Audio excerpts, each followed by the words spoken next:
नमस्कार दोस्तों, भारतीय संविधान में विधेयकों का विषय सीजीपीएससी प्रीलिम्स और मेंस दोनों के लिए अत्यंत महत्वपूर्ण है। विशेष रूप से धन विधेयक, मनी बिल और साधारण विधेयक ऑर्डिनरी बिल से हर वर्ष प्रत्यक्ष अप्रत्यक्ष रूप से प्रश्न पूछे जाते हैं। इसीलिए आज की इस कक्षा में हम केंद्र और राज्य दोनों स्तरों पर धन विधेयक और साधारण विधेयक की पूरी प्रक्रिया को इमेज थ्योरी और फ्लो चार्ट की सहायता से समझेंगे।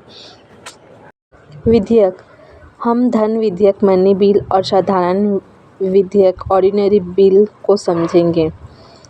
ये दोनों कॉन्सेप्ट हम डिटेल में आज देखने वाले हैं। हम धन विधेयक, मनी बिल उसके बारे में जानेंगे।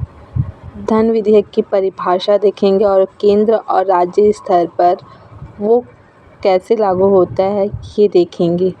तो धन विधेयक की परिभाषा है कि जिस विधेयक का संबंध टैक्स, सरकारी धन, ऋण, संचित निधि आदि से हो वह धन विधेयक कहलाता है। केंद्र में आर्टिकल 110 और आर्टिकल 199 में बताया गया है और राज्य के लिए आर्टिकल है मनी बिल के लिए 109 और आर्टिकल 198 में बताया गया है राज्य के लिए धन विधेयक के बारे में। तो ये आर्टिकल याद रखेगा।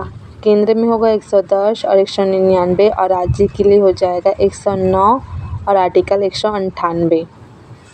तो ये था धन विधेयक की परिभाषा और उससे संबंधित आर्टिकल।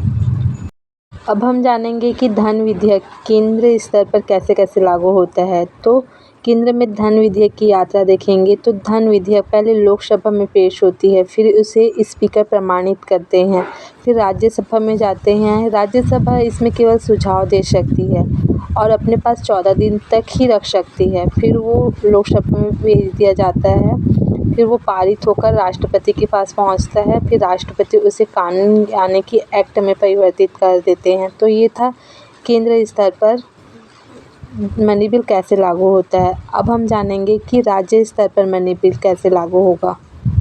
उससे पहले हम एक बार क्विक रिवीजन कर लेते हैं हमने क्या क्या पढ़ा। हमने पढ़ा कि ये केवल लोकसभा में ही प्रस्तुत होते हैं और केवल मंत्रियों द्वारा ही प्रस्तुत किया जाता है।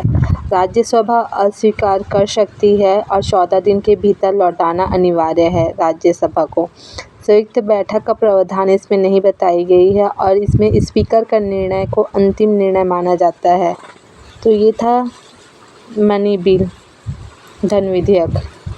हमने अभी केंद्र स्तर पर मनी बिल कैसे लागू होता है वो जाना। अब राज्य स्तर पर कैसे लागू होता है वो देखेंगे।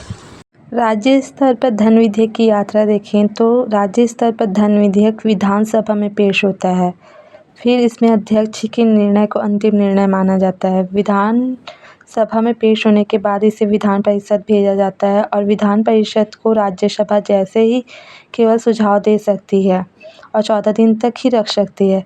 फिर वो राज्यपाल के पास पहुंच जाता है और वो कानून और एक्ट बन के फिर वो कानून के रूप में पारित हो जाता है। तो हमने देखा राज्य और केंद्र स्तर पर धन विधेयक कैसे लागू होता है। अब मनी बिल के बाद हम ऑर्डिनरी बिल के बारे में समझेंगे कि ऑर्डिनरी बिल होता क्या है और वो कैसे कैसे लागू होता है और उसमें कौन कौन से आर्टिकल का जिक्र है, उसके बारे में अब हम विस्तार से देखेंगे। साधारण विधेयक, ऑर्डिनरी बिल, याद रखें जो विधेयक धन से संबंधित विषयों से संबंधित नहीं होते उसे ऑर्डिनरी बिल कहा जाता है, जो कि केंद्र स्तर में आर्टिकल 107, आर्टिकल 196 और आर्टिकल 108 में जिक्र है। आर्टिकल 108 संयुक्त बैठक के बारे में बताता है, लेकिन ऑर्डिनरी बिल जो होती है उसमें कोई भी संयुक्त बैठक नहीं होती। राज्यों की बात कर रही हूँ और उसमें आर्टिकल 111 और आर्टिकल 200 का जिक्र किया गया है राज्यों के लिए साधारण विधेयक में। हम देखेंगे केंद्र स्तर पर साधारण विधेयक, तो ये किसी भी सदन में पेश हो सकता है, लोकसभा या राज्यसभा किसी भी सदन में पेश होता है।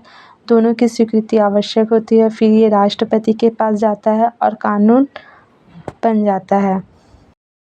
याद रखें यदि लोकसभा और राज्यसभा दोनों के बीच कोई मतभेद हो जाए, कोई विवाद की स्थिति आ जाए तो उस समय संयुक्त बैठक बुलाई जाती है, जिसका जिक्र आर्टिकल 108 में हुआ है, जिसका मतलब होता है दोनों के बहुमत से ही निर्णय होगा।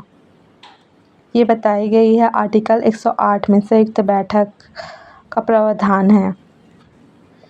राज्य में साधारण विधेयक के बारे में जानेंगे, ऑर्डिनरी बिल के बारे में। तो ये विधानसभा या विधान परिषद किसी में भी पेश हो सकता है। दोनों सदनों पर इसमें विचार किया जाता है, फिर ये राज्यपाल के पास जाता है और फिर ये कानून बन जाता है।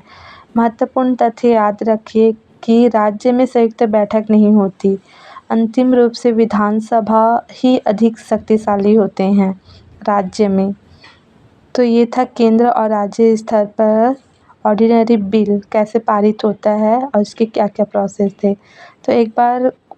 तो अब हम कुछ वन लाइनर ट्रिक देख लेते हैं कि मनी बिल, जो कि केंद्र के लिए आर्टिकल 110 और 199 में जिक्र किया गया है। ऑर्डिनरी बिल, जो कि आर्टिकल 107 और 196 में इसका जिक्र किया गया है। 107 और 196 में 108, जो केवल केंद्र के लिए संयुक्त बैठक के बारे में बताया गया है। आर्टिकल 108 केवल केंद्र में ही संयुक्त बैठक के प्रावधानों को बताया गया है आर्टिकल 108 में। 14 दिन धन विधेयक में उच्च सदन की समय सीमा बताई गई है। केंद्र और राज्य दोनों स्तर पर 14 दिन तक ही राज्यसभा अपने पास 14 दिन तक रख सकती है और केंद्र में भी 14 दिन तक रख सकती है और राज्य में विधानसभा भी अपने पास 14 दिन तक रख सकती है, ये बताया गया है। तो याद रखिए, कॉन्सेप्ट क्लियर होगा तो ही प्रीवियस ईयर क्वेश्चन अपने आप सही होंगे, इसलिए सिर्फ आर्टिकल मत याद कीजिए, उसकी पूरी प्रक्रिया को लॉजिक से समझिए। अगर आपको ये वीडियो अच्छा लगा हो तो प्लीज़ मेरे चैनल को लाइक, सब्सक्राइब और शेयर कीजिएगा।